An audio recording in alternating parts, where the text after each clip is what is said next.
I lived 21 years of my life in the care system. Before the age of 5, I had 14 different foster families. I still get jealous to this day of people who can say mum and dad. I've never met my dad.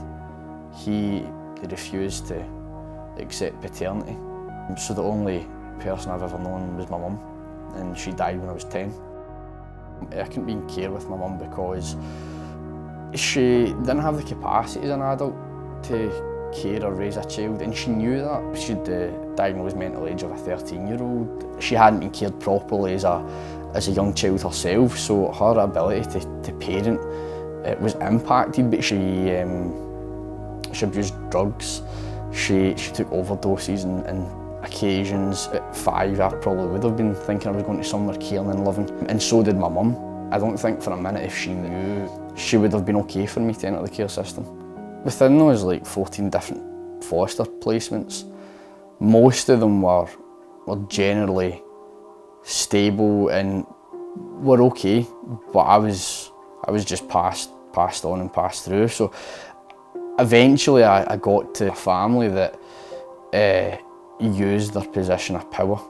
The way that particular foster placement tried to correct me was through severe punishment. I would get earmuffs put in my head, and the carers would sit at either side of the room with a boxing glove each, and they would hit me across the room.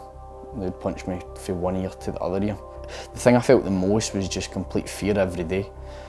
That fear followed me even after I left care. I guess I felt like I was a product more than a person.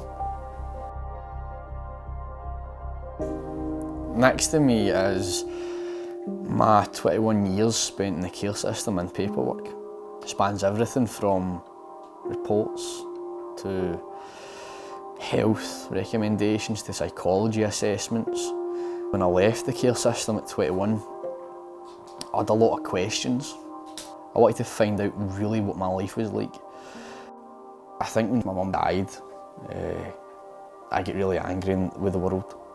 I get really angry with the people who could call their parents mum and dad. It was just hard. Kids and their parents were just totally ignorant towards me, to the point that parents would tell their kids to stop playing with me, to stay away from me because I was a bad child. And that just brings back to the stigma that young people and adults experience, which is that kids go into care because it's their fault. Kids absolutely do not go into care because it's their fault. And that still exists, that ideal that they do still exists today. The first day of me going into school, I was known.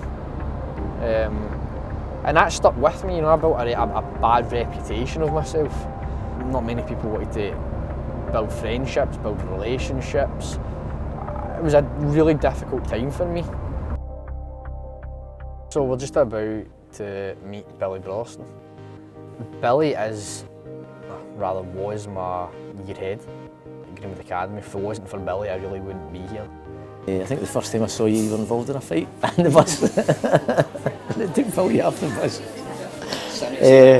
Oh jeez, what we got here, but things were quite challenging, and I think, Jamie, you fell victim to the sort of discipline system that existed in the school at the time, and I think I saw one of my jobs was to almost sort of protect you for that a bit. There was definitely a point in my life in school that I had to make a decision, which is either one, I just drop out of school and I don't take anything with my life, or I actually look in and find the determination to do something good, and I'd done that. So I'm studying at the University of Glasgow, a BA in Community Development. My whole life I experienced depression at every stage. I had no capacity to make decisions for me and about me, and I think community development gives me the opportunity and the skills to empower other people and give them the opportunity to define their life.